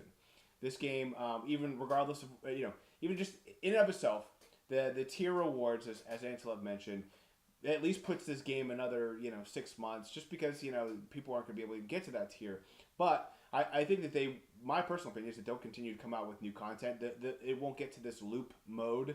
But maybe we do see less. Maybe we see one of the things I've started to see, and I don't know if this helps us or not. The argument is we're starting to see all these new tracks with supers on them, like and normals going on. Like that was unheard of like a year ago. I think they're trying to make this much more accessible for newer players, and I think that they're gonna eventually let them get to a certain point. I think this game is going to continue. I think it's going to continue strong. I guess under that assumption that it's going to continue. Like what from that perspective, do you think that they'll keep the same kind of tour names and they'll just do like based on the seasons, or do you think that from this point forward, like they're going to keep it just as innovative, or they're going to keep pumping out 12 new variations? How long can that continue? What would be your prediction for the next 6, 9, 12 months? I've always said that I think they're making this up a little bit as they go. I think the Booster Course Pass was an idea they came up with to extend the life of Mario Kart 8 Deluxe because it's selling so well and they could sell a DLC. I think there's still a chance they're having meetings and they're saying, could we do a second one? Could we make money off that? There is a slight chance they could be like, let's rehire another DNA or Bandai for another year and let's make 4 more city tracks. I do think they could do it, but I'm also fine with the loop theory. I think there's a lot they could do in it. I think if they brought in some new meta changes, the whole loop themed tours could go on for another few years. I would still play every single tour. So yeah, that's me. I'm always going to be playing.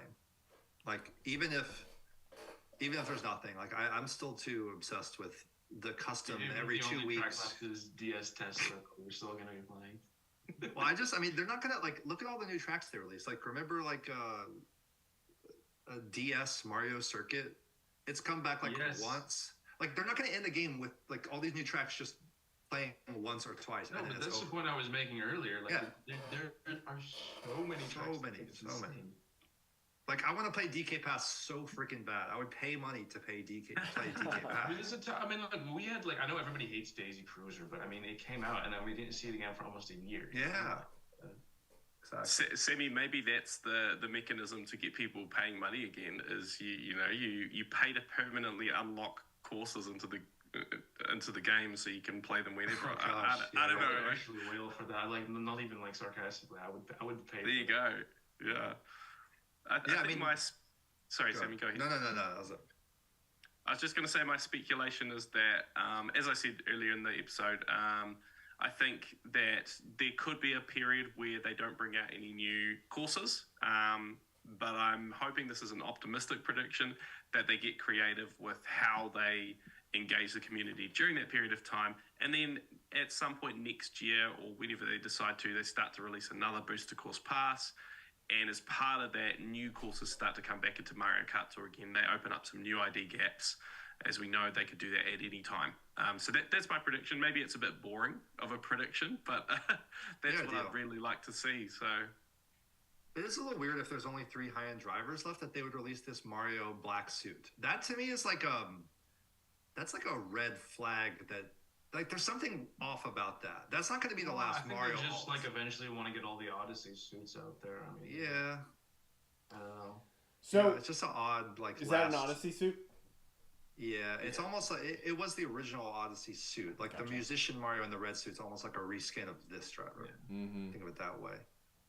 All right, so this kind of concludes some of the futuristic talk. I would like to kind of transition to talking about next tour. It's something we do on most Car Talk episodes.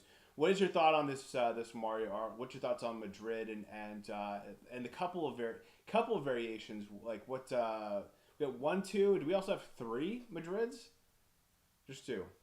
No, I think just two Madrid, so Which is 8 crazy. courses total, Yeah. What's your thoughts including on the RTs. What's your thoughts on the new LA tour? Laps 3 is not a new track.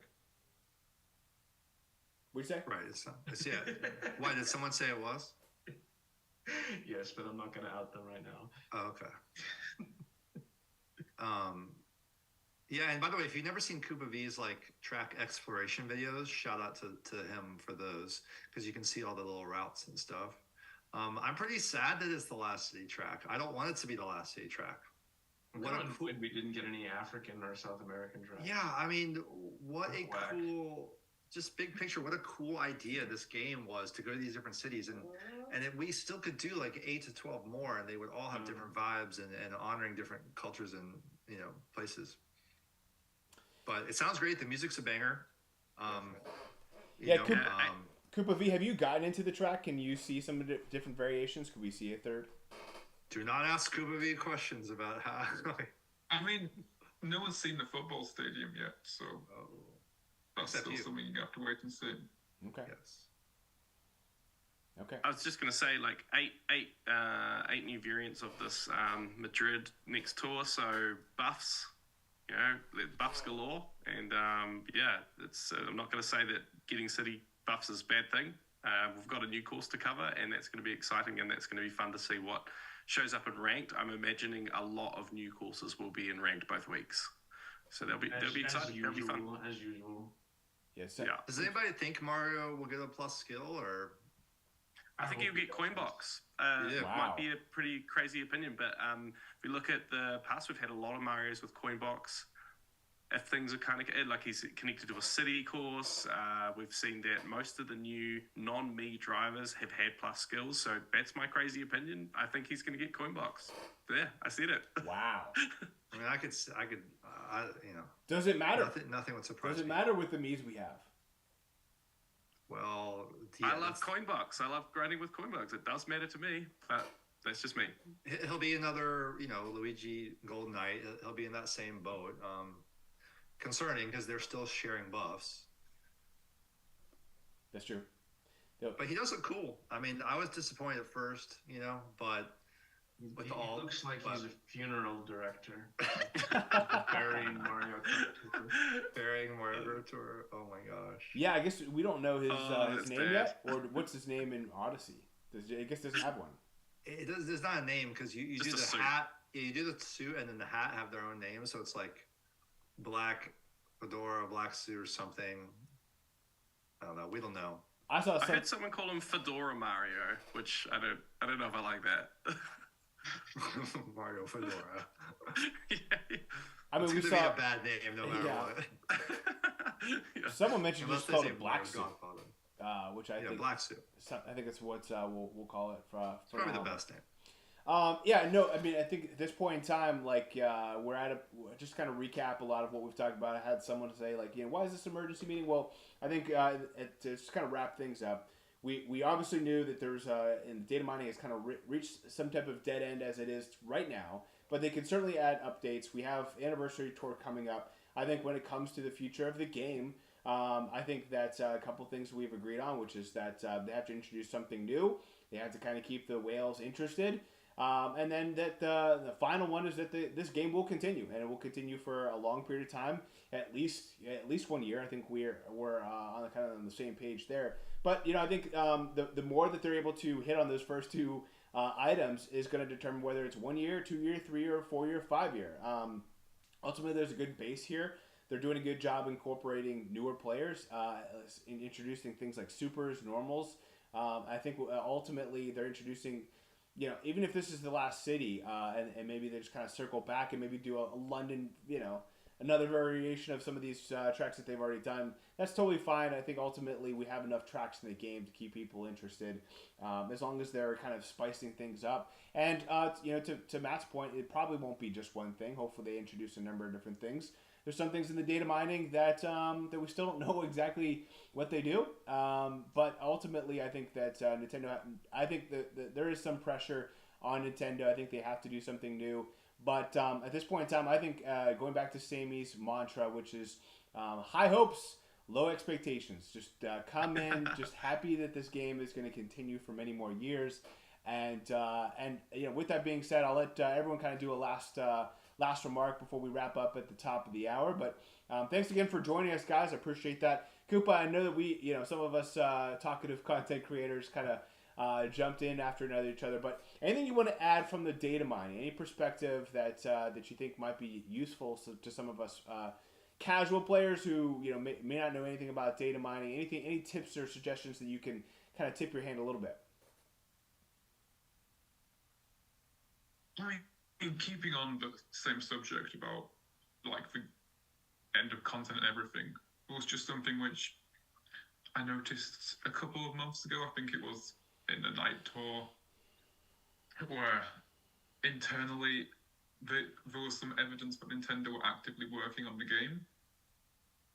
So Nice. after having a look at that, I was like, whoa, is this some hope? There's development, the developers are still doing something. So Nice. I love it. don't really know. I can't say exactly what it is because I can't reveal it. It's top secret. I'm sorry, but it is Okay. content planned way after Anniversary Tour, which will be released. So there's hope for after Anniversary in that. Dude, this is like Mission in that Impossible, dude. Like you're it's so good, man. I love it. I love like Nintendo's like leaving little dirty crumbs behind them and not being tidy with things. Do you think they could have found? You know how this stuff works, kind of. Could they have found a whole other way to hide all this stuff from you? And there's actually a bunch of drivers left and a bunch of Mii suits left, more than 2 Mii suits. Because if there's 2 Mii suits, it's the light blue one and literally one more. I mean, do y'all think that could be the end? We have Wave 100 could hide coming. it, obviously, we know about data mining in the past. I've been able to data mine something and a couple of weeks later be fixed that method. So it could have happened again. Could happen with ID gaps. We're just going to have to wait to see what happens after Anniversary. All right. Well, hopefully, what I'm hoping is that the Anniversary comes with, if nothing else, comes with a lot of data to be mined, and that you guys can get to work and let us know what you find. And I appreciate Koopa V, you join us, and thanks again for some of those insights. Good to know that there's an update that will come after the Anniversary, something big, something monumental. That's a nice little carrot. We'll have to see what that. Again, suspicion is everything. The anticipation will kill us in the meantime. But thanks again for join us, Koopa V. If those of you watching at home, if you have not subscribed to Koopa V, we'll have a link in the description, but you can just look up Koopa V as well. Anything you'd like to say to your fans as we wrap up? Coop. I mean,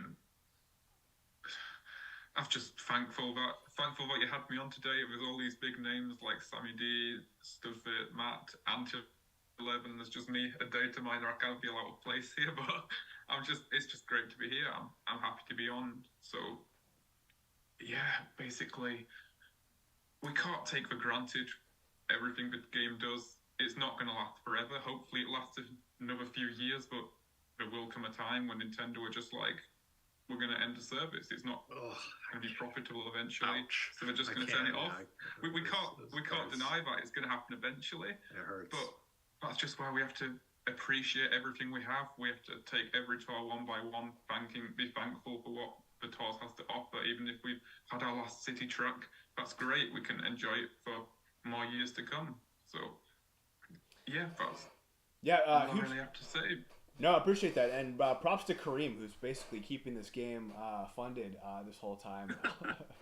No, I'm just joking with you. No, and I think ultimately, that's one of the reasons why I'm kind of reinvesting some of what the little that I make from this channel just to put it back into the game, and so in addition to paying out other people like Alberto and stuff who's doing a lot of hard work behind the scenes, but ultimately, like I'm not shy about the contributions I make to this game because I do love it. And I think that this game has brought more joy than any other game, probably all other games I've ever played combined. I'm not a gamer. This is the one thing that I've found joy in. It's like a video game related in the last 10, 15 years. So thank you, Mario Kart Tour. Thank you, Koopa V, for joining us. If you have not subscribed to Matt Allridge, and I'd love to even get a couple of you guys' opinions as we kind of wrap up. If you had like one recipe recommendation for Nintendo, what would it be? But again, you don't have to necessarily answer Matt that, but I think we've kind of touched on a lot of different things. But if you had a suggestion, what would it be? But why don't you say goodbye to your fans and kind of wrap up the episode as again, thanks for joining us. Yeah, thanks for having me.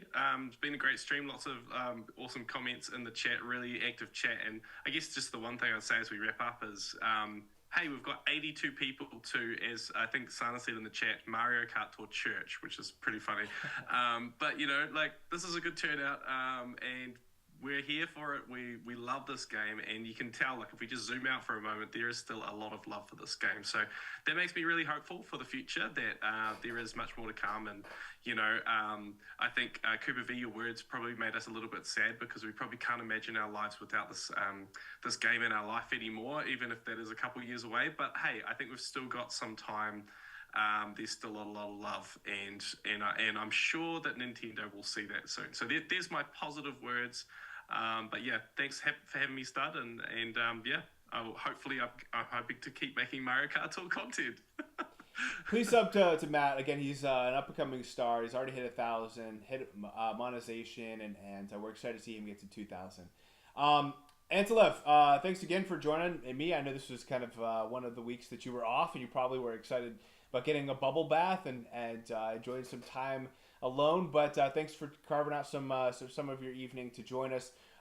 Let us know if there's a recipe for recommendation that you give to Nintendo. But say goodbye to your fans and anything else you want to add about the future. I'm getting up at 6 in the morning tomorrow to get on a plane to go on vacation for 2 weeks. So I'm totally packed. I'm all relaxed. I'm not gonna do like shout outs or say anything to my fans right now. But I am gonna leave with this. Guys, if the game is gonna shut down, don't worry about it. Nintendo has a moneymaker here. They know they do. Mario Kart Tour IP property. Nintendo, I know they've said they don't want to stay. They're not like mobile isn't their main focus, but they are making money with it. They're doing really well on like Fire Emblem and Pokemon Go. I mean, like it is a money spinner for them. They're not gonna abandon this space. We might be getting to a point in Mario Kart Tour where it's getting full. All the content is there already. So, hey, if they decide to kind of shut it down, the only thing I can think that they'll do after that is Mario Kart Tour 2.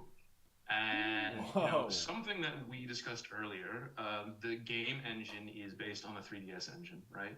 that is limiting in what it can do. But an entirely new Mario Kart mobile game could actually introduce, this is 4 years on now, mobile technology. We had the 64-bit upgrade where you had to have a 64-bit machine. There's a lot more capability now in mobile devices than there was before. They could do a new game that has 360-degree anti-grav, Mario Kart 8 tracks. There's so many possibilities. They could update the engine. And I think one thing that's been proved is that even after the exit of gacha, they can still make money. Maybe not as much money, but they can still make money. So I would say even if Mario Kart Tour is ending and we get the worst case scenario, I don't think that's going to be the end of Mario Kart on mobile. So I would just leave everybody with those thoughts in your head, that just because this game might be ended, Mario Kart on your phone is probably not going to be ended. Great I point, just man. want to add quickly to that, just before we finish, that I think the most engaging thing, this is just a kind of a crazy thing to say, but one of the most engaging things you can do in this game is delete your account and start with a brand new account, because that's challenging. So if you want this game to be fresh, go delete your account or start a new account and leave your Start old fresh one. challenge. Hashtag start fresh challenge. Start fresh, reset. But be careful with that button. But just to build on that could be something that could, going back to the start, you've got to start. What's on the top shelf? Oh no, I've only got a normal. Or create a free to play account for that example. Yeah, people are doing that. I know it's fun watching Antilev and even Carlos do that as well. But certainly good points. Huge shout out to Cranbo for the dono. Appreciate that, Cranbo. A lot of great people in the chat. Sorry we haven't been able to hit on everybody just because we've been going pretty hard into the topic. But any type of dono, we definitely want to celebrate for sure. And then Sammy was came out with the idea to do this emergency meeting. Hopefully it was worth kind of getting together here, and hopefully I didn't overhype the emergency. But I think this was great. This was a great opportunity for us to kind of just hash things out together. I kind of played more of a moderator and tried to guide the conversation. But Sammy, you definitely had the content, brought everyone together, had the meat of the meal here. What would you like to say to your fans? And is there a recipe from the chef as to what you would recommend Nintendo doing? I mean, other than watch my videos, Nintendo, I'm giving you guys gold like left and right. Or at least I try to. I don't know if any of these ideas would actually. I mean, it's up to Nintendo to figure out how to make any. It's on them to figure out how to make something great work. I don't know if any of these ideas would actually work. But there's a lot of creativity to be tapped, with what you have, the materials you have there, the foods, the ingredients. There's so much they can do, and I'm going to be here for it till the last day, on the last hour of the last ranked week. You know what I mean? I will say, when it ends one day, everyone's going to get a couple of their hours, a day back. Oh my gosh. That's a good thing. And I'll also say it was Koopa V's idea actually to do this video. He and I were chatting, and he said he at some point said we should do a video on the future of Mario Kart Tour. So I just ran with that. But the one word I would just everything you guys said was beautiful. Koopa V almost brought me to tears. Antilev, beautifully said. Matt as well. So I don't know what else to say other than, when that anniversary comes, yes, high hopes, low expectations. Please don't hang it all on that, or say, oh, anniversary tour didn't have anything else, the game's dead. Just don't. Part of hype responsibly means it's not just hyping responsibly about good things happening. It's hyping responsibly about bad things happening. The kids refer to it as dooming and glooming. You don't want to. It brings down the vibe in the room when people are just going, the game is over. There's no new content. The game's dead. Just try to expand your horizons, and I'm sure there are things you can work on in your game and strats. That's what we try to do, show you that it's limitless amount to the ceiling of strategy in this game, especially with especially with all these tracks we have now and whatever else they have to come, be it pins and badges or set bonuses or new modes. There's so much they can do, and it's gonna be exciting. No, great point there. I think if we all voted for like an ambassador, I would hope. I mean, I would be the first person in line to vote for you, Sammy. I hope that Nintendo would have some type. I know they've done some stuff with Carlos. Hopefully, they continue to expand that. I love that. Carlos will be right there with you, man. But just your passion, Sammy, I love what you've done for the community, and thanks again for supporting this channel. I would hope that if anyone took anything away from this emergency meeting, it's that it should be positivity. It should be hope. It should be excitement for what's to come. This game will continue. I think everyone on this call feels like it will continue for at least another year. We'll see what happens from that point going forward. We don't know the future. We don't work at Nintendo. We don't have any insider trading going on. But ultimately, we're all here as a community. We're enjoying this together, and that's what this is all about. I even been having talks with my wife and others, just like, you guys have become my family. You guys have become my friends. Like, you guys are truly become a part of my life that I had no idea I was going to share with you guys. So it's an honor to be with you. It's an honor to be able to host this call, and appreciate all the support, regardless of whether you're not even subscribed, but you just tuned in to watch this. Maybe you saw the emergency sirens. You're like, I gotta check this thing out. I just appreciate everyone in the community. You guys have been phenomenal. Thank you for joining us on the call, guys. And with that, we are at time. We are going to wrap up the episode right now. Happy birthday to Frenzy Fans Guy. Thanks again to everyone in the chat. I see Alexa, Larry98, Carlos is here. I see Torch, Andy S, Sana. I see the Pokelos. That's also probably Carlos there. I think that's probably the last. Juan Ortiz. I see Alberto. Thank you guys just for joining us. That makes the world. And with that, we are concluding this episode. So thanks again for joining us, and check us out next tour for a surprise guest on the rundown. And definitely check out Sammy D's video that came out earlier today. And with that, may the frenzy luck be with you. See you guys. See ya.